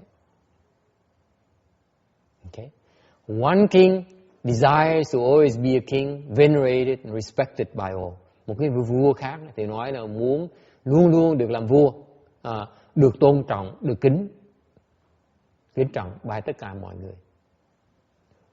One king wished for upright and handsome queens and princes, all living very happily together. Một người khác thì muốn được người vợ đẹp, con ngoan, đẹp trai, đẹp gái và sống với nhau một cách hòa hợp. Okay? Very difficult when you think about it. When you're a king and you have a lot of money, it's very difficult to live together in harmony. Quý vị đừng tưởng tượng bây giờ cái chùa mình nhỏ, bữa nào sư cô khi chùa mình giàu mà có tiền, có nổi tiếng rồi á, khó mà sống chung hòa hợp với nhau lắm. Cãi nhau chỉ cho giành giật quyền lợi nhau này. You're always fighting for their own rights, get more, right? Thành ra cái ông vua này ông cái lời nguyện, cái nguyện của ông rất có lý. Tụi nó sung sướng rồi nhưng đều phải biết sống mà hòa hợp với nhau, sống mới được, mới có hạnh phúc trong gia đình. So this king is pretty smart. He's blessed and he says, I can have a blessing, riches, recognition and so on. But if they don't live together in harmony, then they can't be happy. People can't be happy. Okay. Number fourth king, cái người quốc vương thứ tư mới nói rằng là muốn được cha mẹ với là quyến thuộc, là biết cách cư xử và có đạo đức. The fourth king says his parents and retinues, the people closest to him, go by the rules of propriety and live with morality. Okay, and they all asked the great king, the fifth one, what is it he wished? Rồi họ mới quay lại hỏi cái vua đại quốc vương ấy, hỏi là ông muốn gì? He says,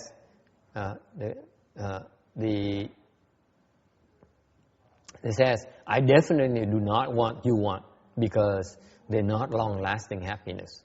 Thì ông vua mới nói là tôi đó, khác cái vị, tôi không thích những cái vị muốn, tại những cái vị muốn đó là không phải là trường cửu. Thì ông Kim hỏi, vậy cái gì mới trường cửu? So they all ask him, what is long-lasting then? What is long-lasting happiness? Okay. He said, a life not to be born, not to die, not to suffer or have pleasure, not be hungry or thirsty, not cold or hot, at ease whether alive or dying.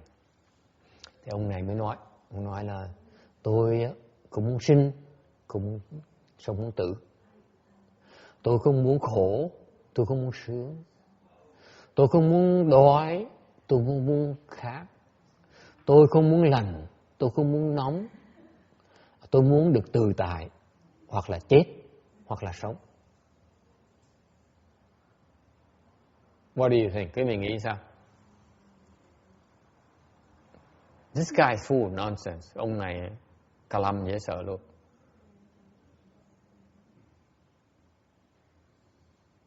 They all said, what's fun is there in that? Bốn người kia đều hỏi, này nhảy đẩy, nó nè, vậy có vui gì đâu? So all five decided to go to the Buddha and ask him to arbitrage for the five. Họ năm người mới quyết định tới gặp Đức Phật để thỉnh pháp, hỏi Đức Phật giúp họ giải quyết vấn đề cái sự bất đồng ý kiến này. And the great king in particular requested the world honored one to explain the truth of suffering. Rồi cái ông đại vương, đại quốc vương mới đặc biệt yêu cầu Phật giảng về cái khổ cho bốn người bạn của mình nghe. So the Buddha expansively preached about the eight sufferings. Thì Đức Phật mới bỏ rất nhiều thời giờ giảng về cái tám cái khổ. Okay. After hearing that, the four small kings were ecstatic and certified to first stage arhatship. Sau khi nghe cái bát khổ rồi, thì 4 cái vị quốc vương này rất là thích thú và đắc được sơ quả A-la-hán. Think about it, Amy. You listen to one sermon and they certify first stage arhatship. You've been coming here for how long now? Over a year now. Nowhere near first stage arhatship. Mình nghĩ cho coi. Họ tới họ nghe Phật giảng có một tí thôi, nói về bát khổ một cái, 8 khổ một cái là đắc được A-la-hán quả. Còn có nhiều người tới đây hơn cả năm rồi vẫn chưa được A-la-hán quả nữa. Khổ, thiệt là khổ.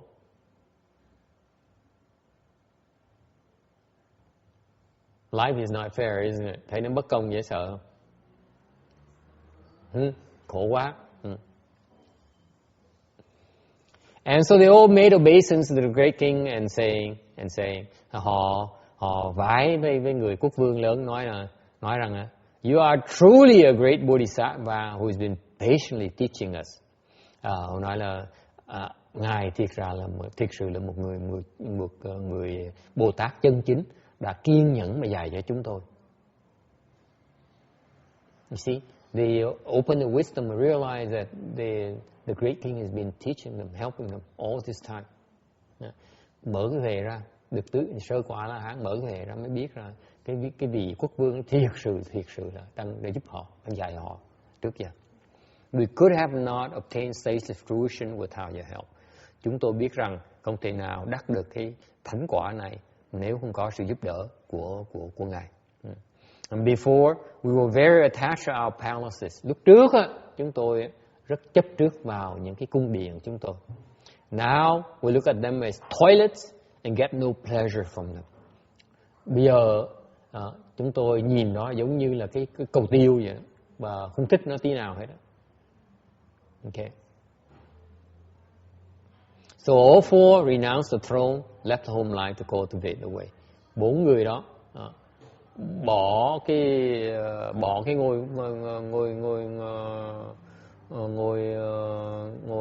ngôi vàng của họ và xuất gia để tu. And that's called a happy ending in Buddhist story. Cái này gọi là cái kết thúc mà mỹ mãn của bên những câu chuyện Phật giáo đó là bỏ nhà xuất gia để mà tu. See, you leave the home life and live home life and to cultivate the way. That's called a happy ending, Buddhist happy ending. Yes.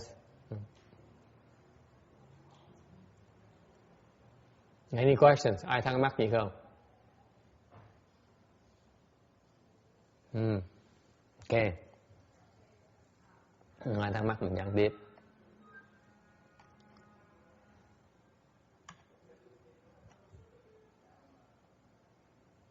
Okay. Now,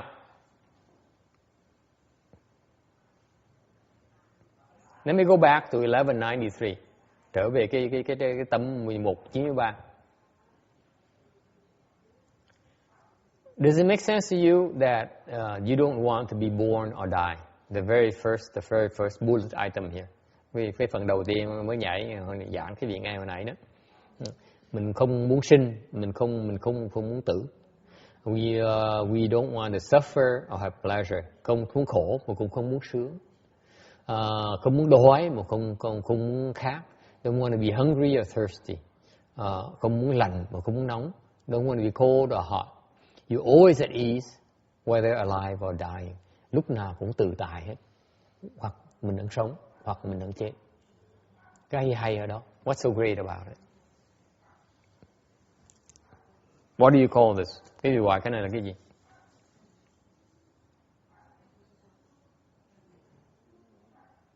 Như xưa cái này gọi là gì?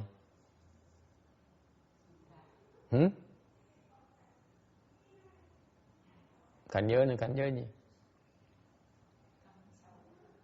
Không muốn sống, không muốn chết. Thế là nghiệp,不是大涅槃，是sanh không tử. Không khổ, không sướng. Không đói, không khát. không nóng không lạnh, lúc nào cũng tự tại hết, sống hay là chết cũng tự tại.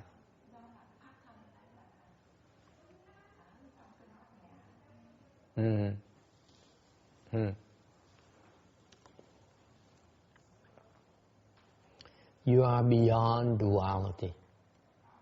Vượt qua cái vô nhị rồi, qua cái nhị nguyên rồi.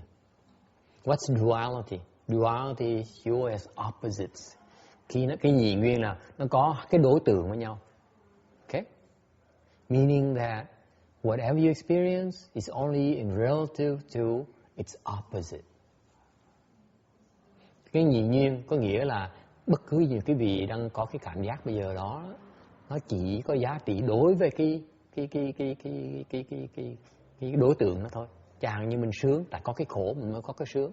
For example, the reason you are happy because of pleasure is because of the presence of displeasure at the same time. Quý vị biết không? Cái nhị nguyên nó vậy. Nhị nguyên có nghĩa là trong cái sướng đó nó có cái khổ ở trong đó. Trong đó có khổ rồi mà quý vị không thấy thôi. Bởi vậy mới gọi là nhị nguyên. It's called duality because within pleasure exists displeasure already, but you choose to ignore the displeasure part and concentrate on the pleasure only.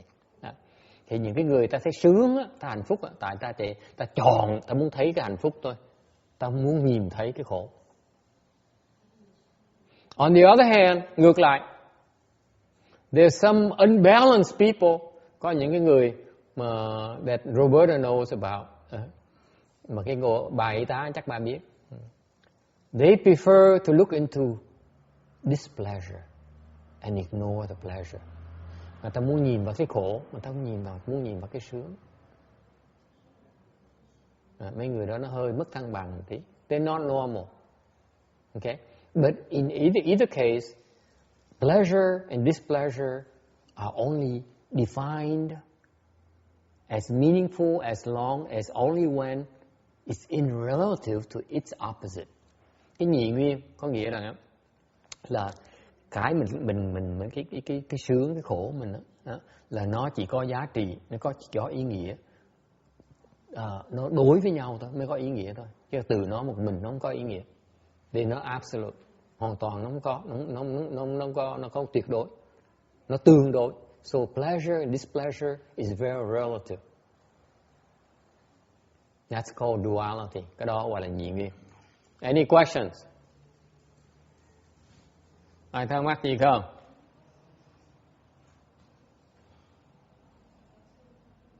Your world is dual. Cái thế giới quý vị là nhị nguyên. Right? Có ai thấy thế giới mình là nhị nguyên không?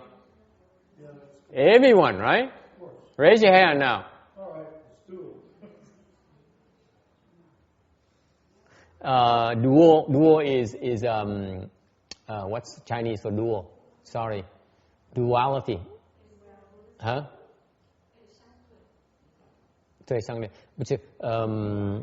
Hey Danny, what's dual, Danny? He knows. Danny knows. I forgot.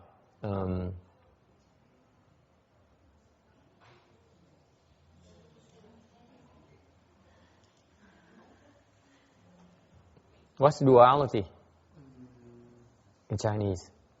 I forgot. There is a term for it? Yes, there's a term for it.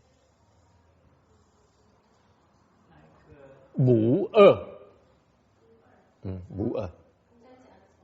Huh? Bủ ơ. Yeah, there are two. Bủ ơ. Dual. I forgot Chinese. I apologize. Well, something like that. No, y ơ the ơ. Bủ ơ.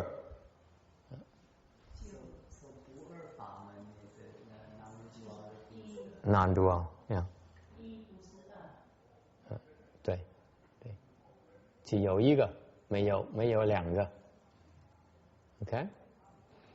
Because our world is always paired up. Cái thế giới mình ở bây giờ nó có đi song song với nhau hết. There's men and women. Đàn ông với đàn bà. Âm với dương, yin and yang. Okay? Dog and master. Chó với là chủ. Okay? It's always two, paired up. That's the only existence we have.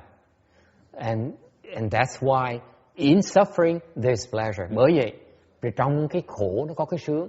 In pleasure there's suffering. Trong cái sướng nó có cái khổ. Bao giờ nó cũng có song song với nhau hết. It always exists at the same time. That's called duality. You buy that, Roberta? Yeah. Exists at the same time. The pleasure experience is actually displeasure in there already. Pleasure relative to the displeasure which you would experience otherwise. Otherwise the pleasure does not exist. Mình chỉ thấy cái sướng tại mình so sánh cái khổ nếu mình không sướng thôi. Think about it, how pitiful our life is. You buy that? So you don't look at rich because you don't have enough money. That's why you call rich. When you have enough money, that's because only relative to those who do not have as much money as you do. Okay, so it's dual in that sense. Okay? Any questions? Okay. So the Buddha says, all this great king, he says, he has some wisdom. He says, I want to escape duality. That's what he's basically saying in the first, this right here. Bởi vậy, ông quốc vương này, ông nói cái phần này, ông nói là ông muốn thoát cái nhị nguyên, muốn được cái nhất nguyên. When Phước Tử says it's not easy.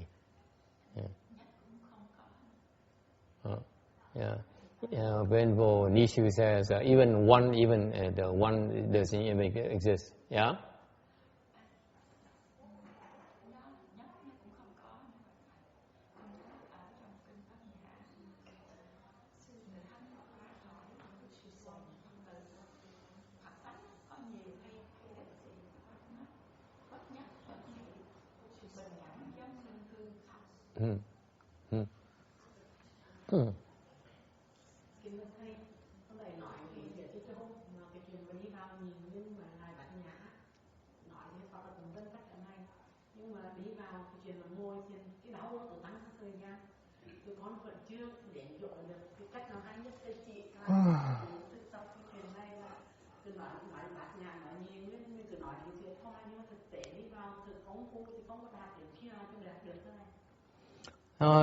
She says, all this is a lot of words, but the reality of thing is that we sit there and cross our legs, and the legs hurt.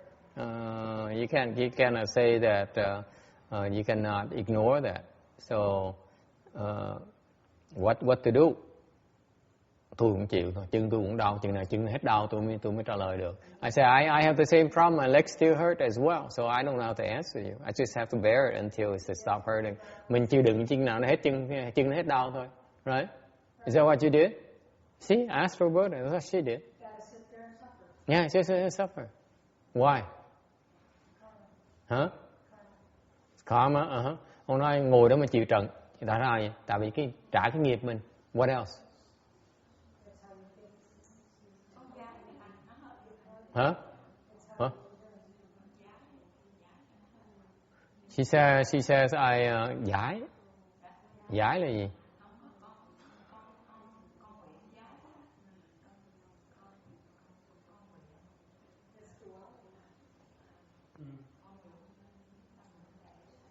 There's a happiness in suffering as well, oddly enough. Happiness and suffering? There's a happiness in it. You're suffering, you're hurting. Explain. There just is. You're suffering, your legs hurt. Somehow you manage to do it anyway. There's a happiness in that. And then at times when you're like totally wretched and miserable, you feel a happiness. I mean, times when you have happiness, there's always a suffering too. They exist. They're not just. Let me explain to you why there's happiness in suffering. Để tôi giảng cái vị nghe tại sao có cái sướng trong cái khổ. Would you like to hear why? Yes. Không biết tại sao? It's not nonsense. Không phải là nói chuyện cả lâm tầm bậy đâu. Tại sao trong cái khổ có cái sướng? Why is there pleasure and why is there happiness in suffering? You have a goal and you're trying to get there. I give an example, cho quý vị một cái ví dụ này. My teacher, thầy của tôi đó. Okay. When he crosses his legs, khi ông ngồi muốn xếp bằng á, lúc mà at the end of his life he is very very ill. Trong cái mấy năm cuối cùng của cuộc đời ông bệnh nặng dễ sợ lắm. Okay. He still crosses his legs, vẫn ngồi xếp bằng chân như thường. I can assure you when he crosses his legs, it hurts a lot. Ông biết, tôi cam đoan cái gì á, trong cuộc đời mấy năm cuối của ông ngồi xếp bằng đau dễ sợ lắm. Okay. I can assure you of that. Tôi cam đoan cái gì đau dễ sợ lắm. Okay. So that's suffering right there. So far so good. Đau dễ sợ lắm, là cái khổ. Okay. Trong đó có cái sướng. In there there's happiness. What kind of happiness? Sướng chưa nào? Pure land, yes. What else? Được vãng sanh. What else?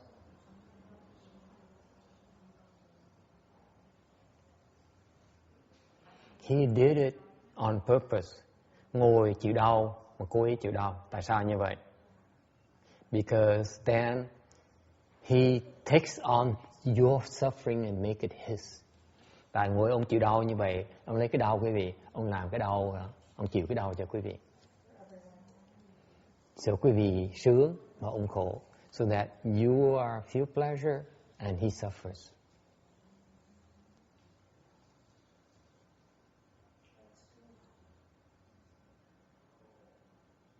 He suffers on your behalf.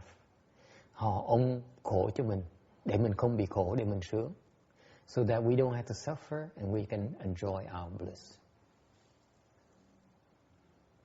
So in suffering and bliss, they coexist at the same time. Trong cái sướng với khổ nó có cùng lúc với nhau. Ông đang khổ để mình được sướng. He suffers so that we can enjoy our bliss.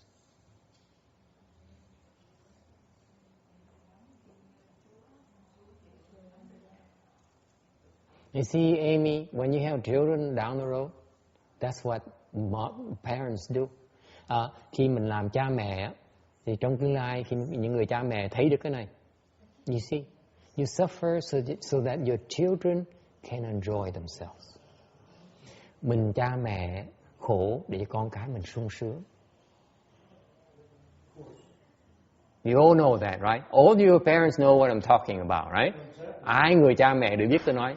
You all know what I'm talking about. Lan, raise your hand, right? Exactly, right? Mình khổ để cho con cái mình nó sung sướng. Tại sao? Don't tell me you suffering. You suffer, your body suffers, but your mind is happy because you know your children are happy. Am I right? At the same time. Trong lúc cái thân quý vị đang khổ đó, cái tâm quý vị rất sung sướng, tại biết mình đang khổ như để con mình nó được sung sướng. Mình thấy mình biết được cái sung sướng của người con mình. Is it clear? You understand, Rojing? Okay. The nature of suffering and pleasure at the same time. Always. Always. Bao giờ nó cũng như vậy hết. Thấy Phật Pháp nó thâm sâu dễ sợ. Think about how deep Buddhism is.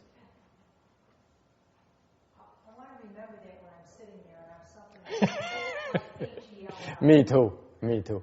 Me too. Me too. Me too. I just fake it. That's all. Okay. All right. We stop here today. Tôi ngừng lại ở đây. Any final questions? Có ai thắc mắc gì cuối cùng không?